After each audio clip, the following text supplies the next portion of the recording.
Today we're checking out this Harbor's Classic, I think. Now it's stabilized. I think the blade's back into shape. You don't know if it's a Harbor's Classic because the motor cage looks a lot different than the Harbor's Classic. Because the motor cage is a little bit bigger than is a little bit smaller than the Harbor's Classic, I think. But you can't just call it a Harbor's Classic just because it looks the exact same.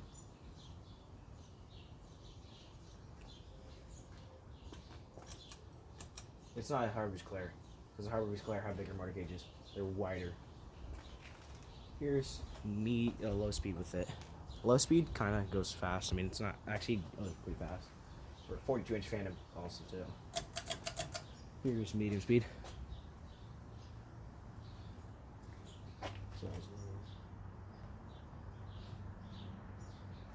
It wobbles a bit on medium. I stabilized it as much as I could. The blade arms I don't really want to snap because they're super brittle and they're hard to bend. Here's high speed. It stops wobbling once it hits high speed. It goes pretty fast on high speed too. Look how fast that thing goes. Bro, it doesn't even look like it's spinning. Corey. The chain's back on. Corey. Look, it doesn't look like it's spinning on your side. It doesn't even look like it's spinning on your side.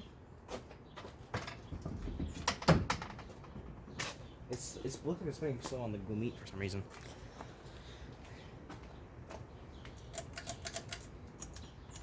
High. That was high speed when it was on. Now we have the spin down.